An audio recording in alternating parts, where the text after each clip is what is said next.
Today we will study about vernalization. Vernalization जो है ये हमारा इस चैप्टर का बहुत छोटा सा शॉर्ट सा टॉपिक है, बट बहुत इंपॉर्टेंट टॉपिक है। ये अक्सर जो है 3 मार्क्स का आ जाता है पेपर में, ठीक है। तो स्टूडेंट्स इसको आपने गौर से सुनना है और बहुत इजी सा कॉन्सेप्ट है इसका, कोई मुश्किल नहीं है, बहुत आसान कॉन्सेप्ट है इसका। वर्नलाइजेशन में होता क्या है स्टूडेंट्स, अगर हम देखें इससे पहले हमने फोटो पीरियोडिज्म को स्टडी किया, उसमें हमने देखा फोटो पीरियोडिज्म और फाइटोकॉम्स। फोटो पीरियोडिज्म में हमने देखा कि लाइट जो है उसका जो फोटो पीरियड है उसका जो ड्यूरेशन है वो फ्लावरिंग को इंड्यूस करवाता है। फाइटोक्रोम्स में हमने देखा कि कौन से वेवलेंथ की लाइट जो है वो एब्जॉर्ब हो रही है, डे में कौन सी हो रही है, नाइट में कौन सी हो रही है, वो फ्लावरिंग को इंड्यूस करवाती है। डे में रेड लाइट एब्जॉर्ब हो रही है तो लॉन्ग जो हमारे पास लॉन्ग डे प्लांट्स है उनमें रेड लाइट फ्लावरिंग इंड्यूस करवा रही है, जबकि जो हमारे पास जो शॉर्ट डे प्लांट थे उनमें नाइट जो है उसका टाइम ड्यूरेशन ज्यादा था, तो उनमें P730 वाली लाइट एब्जॉर्ब हो रही थी, वेवलेंथ वाली लाइट एब्जॉर्ब हो रही थी। तो वहां पे क्या हो रहा था कि वो जो है हमारे पास फॉररेड लाइट जो है वो क्या करवा रही थी, शॉर्ट डे प्लांट्स के अंदर फ्लावरिंग इंड्यूस करवा रही थी। आज हमने पढ़ना है वर्नलाइजेशन। वर्नलाइजेशन में क्या होता है बच्चे कि हमारे पास ये वो प्लांट्स जो लो टेम्परेचर, जो मतलब कि जब फॉर एग्जांपल अब जैसे सर्दियां हैं, सर्दियों में जब टेम्परेचर 4 डिग्री सेंटीग्रेड पे जाएगा, ठीक है, या वो इलाके जहां पे 4 डिग्री सेंटीग्रेड टेम्परेचर होता है उनमें जो फ्लावरिंग इंड्यूस होती है वो किस वजह से होती है, वो वर्नलाइजेशन के प्रोसेस से होती है। उसमें क्या होता है कि लो टेम्परेचर यानी कि 4 डिग्री सेंटीग्रेड का जो टेम्परेचर है ये क्या करवाता है, ये इनिशिएट करवाता है या स्पीड अप करता है किसको, फ्लावरिंग के फिनोमेना को, मतलब कि ये फ्लावरिंग को इंड्यूस करवाता है। और किस चीज को कम करता है, शॉर्टन किस चीज को करता है, वेजिटेटिव पीरियड को। बच्चे वेजिटेटिव पीरियड क्या है?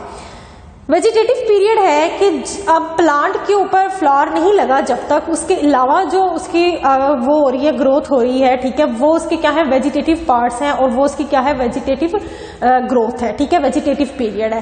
फ्लावर लगने के बाद जो उसके फ्लावर की जो ग्रोथ है और वो जो सारा पॉलिनेशन एंड ऑल वो क्या है, वो रिप्रोडक्टिव उसका पीरियड है। अब स्टूडेंट्स हम बात यहाँ पे ये करेंगे कि फ्लावर लगना जरूरी क्यों है, फ्लावरिंग क्यों जरूरी है। हम बार बार फ्लावरिंग को पढ़ रहे हैं, हमारा ये 3rd लेक्चर है जिसमें हम फ्लावरिंग को स्टडी कर रहे हैं, तो फ्लावरिंग जरूरी क्यों है? तो स्टूडेंट्स फ्लावरिंग इसलिए जरूरी है क्योंकि देखिए जब तक फ्लावर नहीं लगेगा, फूल नहीं लगेगा तो फूल से फल नहीं बनेगा, ठीक है, फ्रूट नहीं बनेगा, और फ्रूट नहीं बनेगा तो बीज नहीं बनेगा, बीज नहीं बनेगा तो वो बीज जो है वो डिस्पर्स नहीं होगा, उससे नए पौधे नहीं निकलेंगे, ठीक है, और इस तरह से यूं कह लें कि आगे नस्ल नहीं चलेगी। तो नस्ल को आगे बढ़ाने के लिए फ्लावरिंग जरूरी है, ठीक है। तो स्टूडेंट्स फ्लावरिंग क्यों जरूरी है? ताकि रिप्रोडक्शन हो सके। अब हम देखते हैं कि ये क्या हो गया कि शॉर्टन पीरियड हो गया, वेजिटेटिव पीरियड शॉर्टन हो जाएगा और फ्लावरिंग इंड्यूस हो जाएगी कब, जब लो टेम्परेचर यानी कि 4 डिग्री सेंटीग्रेड टेम्परेचर हो। फिर हम कहते हैं कि लो टेम्परेचर कितने टाइम के लिए चाहिए होता है, इसका टाइम ड्यूरेशन क्या है जो रिक्वायरमेंट है। तो मिनिमम 4 डेज तक आप लो टेम्परेचर दें प्लांट को 4 डिग्री सेंटीग्रेड, और मैक्सिमम 3 मंथ तक क्या दें, ये टेम्परेचर दें। फिर हम देखते हैं कि ये प्रोसेस कैसे होता है, किस तरह से 4 डिग्री सेंटीग्रेड टेम्परेचर देके या हम लो टेम्परेचर देके फ्लावरिंग इंड्यूस करवा सकते हैं। तो स्टूडेंट्स हमारे पास होते हैं 2 तरह के plants, biennial and perennials. Biennial होते हैं वो प्लांट्स जो जिनका क्या है कि जिनका ग्रोथ पीरियड होता है 2 इयर्स, जो कि 2 साल तक रहते हैं, जबकि पेरिनियल जो है हमारे पास के वो प्लांट्स होते हैं जो काफी सालों तक जो है ये सर्वाइव करते हैं। अब अगर हम देखें तो इनमें क्या होता है, हमने कहा कि जो हमारे पास फोटो पीरियडिज्म था उसमें तो लाइट जो है वो डायरेक्टली लीफ के ऊपर फॉल कर रही थी और वो क्या करवा रही थी, वहां पे फ्लावरिंग इंड्यूस करवा रही थी, ठीक है, वो डायरेक्ट जो है पौधे पे या प्लांट पे फॉल कर रही है और वो फ्लावरिंग इंड्यूस करवा रही है। जबकि हमारे पास वर्नलाइजेशन में क्या होता है कि जो लो टेम्परेचर है ये एज ए स्टिमुलस एक्ट करता है, एज ए स्टिमुली एक्ट करता है, ठीक है, लो टेम्परेचर जो है वो क्या है, स्टिमुली है। अब स्टूडेंट्स होगा क्या कि ये जो लो टेम्परेचर है, ये लो टेम्परेचर क्या करेगा, ये जो प्लांट की शूट एपेक्स है, शूट एपेक्स में जो शूट एपेक्स के सेल्स हैं उन सेल्स के अंदर एक हार्मोन प्रोड्यूस करवाएगा जिसका नाम है वर्नालिन। और ये जो वर्नालिन हार्मोन है ये क्या करवाएगा, ये फ्लावरिंग इंड्यूस करवाएगा किसके अंदर, प्लांट के अंदर। ठीक है, इस हार्मोन की प्रोडक्शन के लिए जरूरी है कि टेम्परेचर क्या हो, लो हो, अबाउट 4 डिग्री सेंटीग्रेड हो।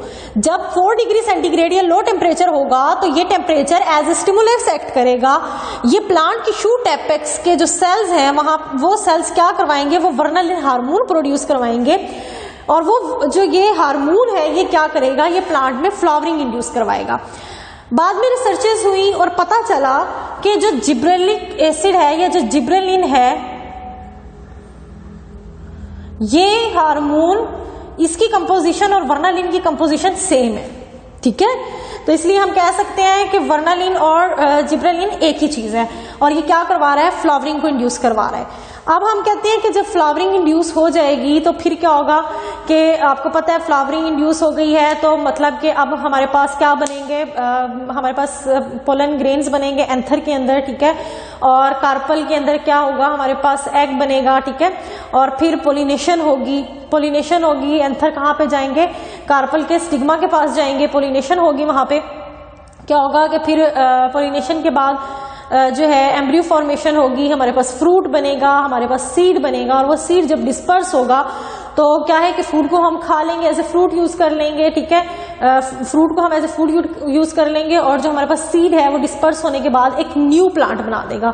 और इस तरह से प्लांट जो है उनकी वो अपने आप को रिप्रोड्यूस करते रहेंगे। ठीक है, अब जो स्टूडेंट्स, जो प्लांट फ्लावरिंग होने के बाद, जब हमने कहा कि पोलन ग्रेन्स जो है वो एंथर से कार्पल के स्टिग्मा पे गए, ठीक है, वहां पे जाके उनकी आपस में क्या हुई, फ्यूजन हुई। ठीक है, या यूं कह लेंगे फर्टिलाइजेशन हुई और एम्ब्रियो बना।